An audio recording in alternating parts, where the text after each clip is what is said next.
for joining us for Pet Connect. I'm Tara Douglas. We had a great weekend this past weekend. We had an adoption event at Pet Sense on 280, and we also had Crazy Days in downtown Sylacauga.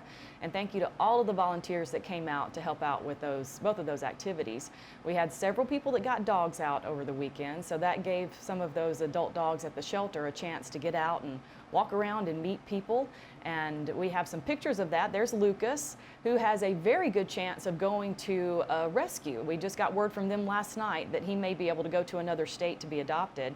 And that's in large part to our volunteers that got him out, and we had great videos of him. He got to interact with other dogs. He got to strut his stuff, so to speak. So I'm hoping that he'll get to go. And Sheldon is another one that might get to go to rescue because of the event. We will know more about that, and I'll keep you posted because I've actually made him my pet of the week this week. He is a wonderful dog. He is fixed, up to date on shots, just got finished with his heartworm treatment, and he is ready to go. We have Jennifer Wyatt and Serena Stroud are two of our volunteers that have been working so hard with him and just kind of getting him out and getting him acclimated to the world. And they have done a wonderful job to where hopefully he'll be ready to go to rescue this week or next week. And of course, there's Rhonda. We've highlighted her on the show. Michelle Smith got her out over the weekend, and she's still at the shelter and needs a home, but she had a great time. We've got some wonderful videos that you can watch on Facebook to see her, and we've got a few others. We had volunteers. Well, here's a good story before I talk about more of the volunteers. This is Hawkeye, and he got to go to Crazy Days. DJ Gann walked him around downtown, and the firemen fell in love with him and posted on their Facebook page about Hawkeye, and because of that post and the people sharing it, he got adopted this week locally. And so we are so excited for Hawkeye. He's been at the shelter for over a year, and I've seen some updated posts from his adopters, and they just love him, and he's doing a great job. So again, it's because of these volunteers. I didn't mention Stephanie Heckman and Lynn Averett, who also got dogs out over the weekend, but because of all these volunteers, we're able to get some of those dogs out of the shelter and get them adopted too. So again, thank you so much to everybody that came out and made those two events possible. But now we're going to get to our special guest. We have author Teresa Conville here today. So Teresa, thank you so much for coming on the show. Well, thank you for having me. So before we get into your books and your cat and all those exciting things for Pet Connect, tell us a little bit about yourself. I was born here in Sylacauga, lived here all my life. I've been married for 45 years. I have a daughter who is married to a nice, I'm gonna call him a young man, and I have a granddaughter, Hannah, who is just precious. And they live in Georgia, so okay. I traveled to see them quite often. A few things about me: I love to travel, I love photography, I love reading, I love writing, I love sharing. One of the things that I wish I had done better was journaling. Okay. Yeah. So that's what you would recommend to people when they do travel or just in day-to-day life, journal? Both, all, yes. Yeah. Because you forget things. Mm-hmm. And I had so many fun ideas that I wish I had written down. Some of them are coming back, but. So right now, are you journaling every time you travel? No, I use a calendar for my day-to-day things, to-do list, because I don't like the term bucket list. Okay. And in my calendars, there are things that you could consider journaling. Okay. Because it's not just about appointments and, going to pick up mom and take her somewhere or whatever.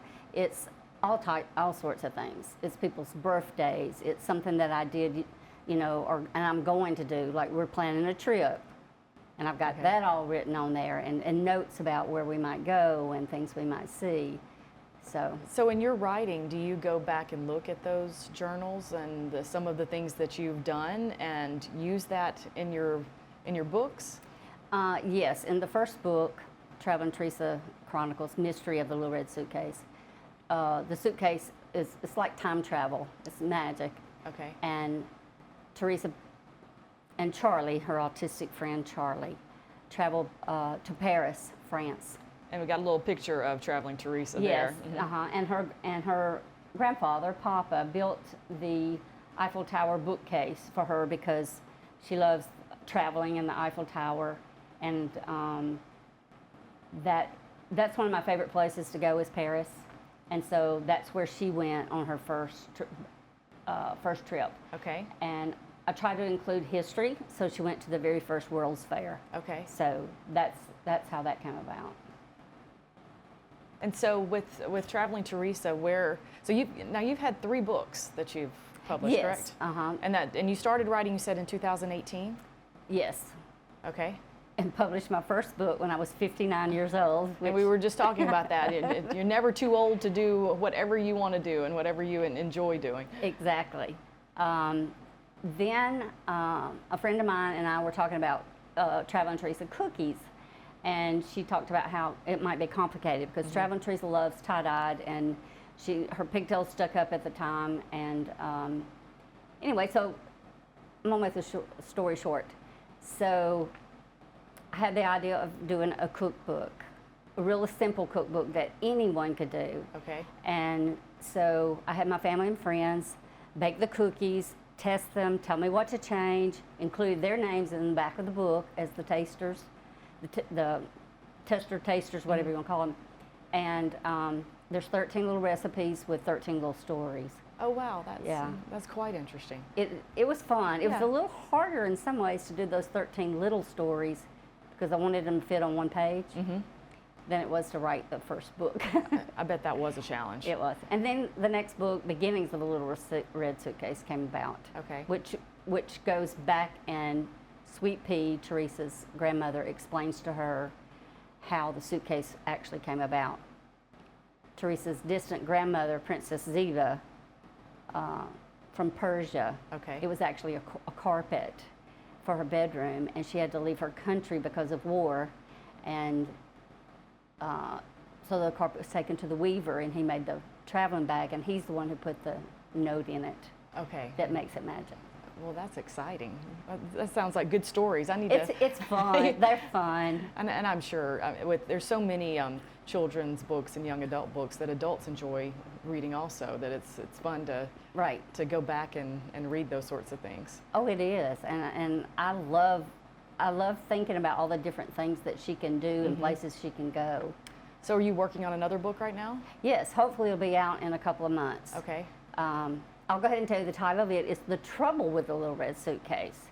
So Teresa had met someone on one of her travels, and now I'm gonna give you a little You don't have to tell us too much. tidbit. Yeah, I'm not gonna do too much. She met someone on her travels, and they actually come to her school. Okay. So she's a little nervous. So with the different places that Traveling Teresa goes in your books, are those places that you've been also? Not necessarily. Okay.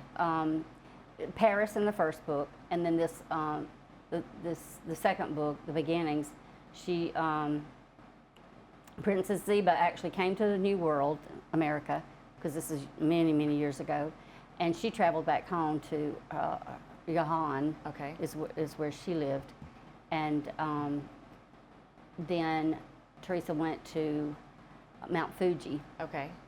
and I've never been there. Okay. But Well, those can go on your to-do list. You can- yes. You can get there someday. Yes. So let's talk about, so Teresa has a cat. Yes, And- and her name is Susie. Mhm. She is. And there's there little you go. Susie next There to you her. go. Yes.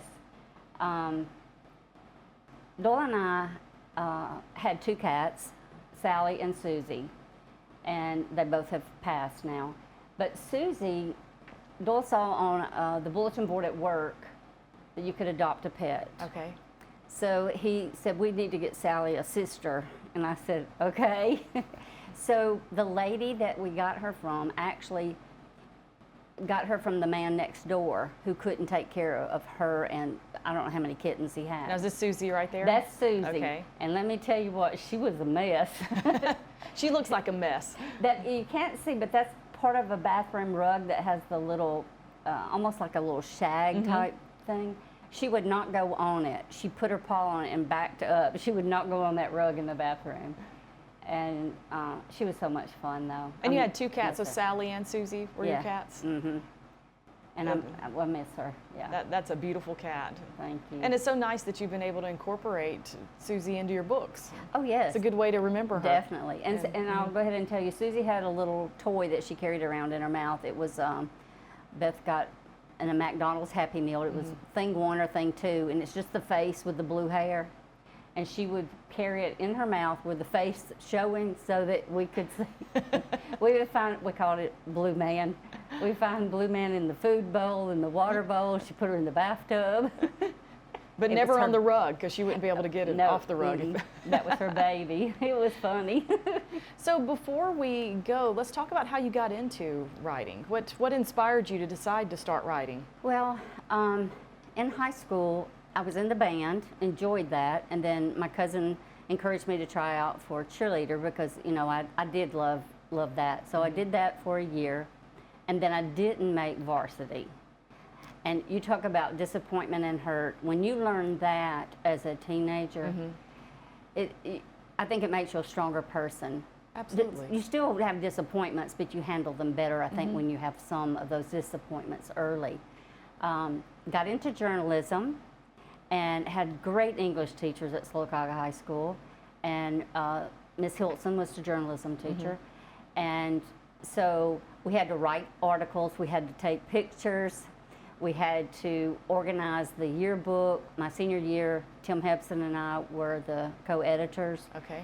So the love of writing and reading actually came from high school when you get right down to it, from my English teachers and my journalism teacher.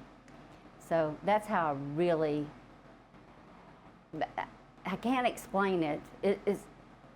When you're growing up, there's people in your life that mean a lot, and all my teachers meant a lot to me. That's great. And it's so great to have teachers that are like that. You know, I have a lot of teachers from high school that I think about often, and I think about how much they influenced me. And you know, teachers, not just high school, but all the teachers that I've had. Right. Even back in first grade, Miss Montgomery was my favorite teacher. You know, you don't forget special people.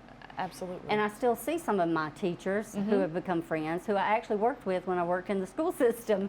So they're still part of my life. Absolutely. And it's so nice to be able to tell them that and tell them how much you appreciate them. Because I think sometimes in different jobs, but teaching also, that you do, it's very rewarding, but it's nice to hear that you inspired people and that people appreciate you. And when you see the teachers, it brings back lots of memories and how fortunate we are living in a small enough town that your teachers get to know you better than some. Absolutely. And that you do continue to get to see them. Oh yes, definitely. Yeah. So, well, thank you so much for coming on the show. We appreciate you, and we are excited to see your new book come out. So we'll be looking for it. You'll have to keep us updated on it. It won't be long. We'll see what Teresa does in this next book with the trouble of the suitcase. Yes. And thank you so much for joining us today. Make sure to get out this Saturday. We are walking the dogs every Saturday at 11 at the Sylacauga Animal Shelter. So if you've got some time and you want to come pet some dogs or meet them or walk them, then we need all the help we can get, especially with the holiday weekend coming up. And thank you so much for joining us. We'll have more Daybreak after these messages.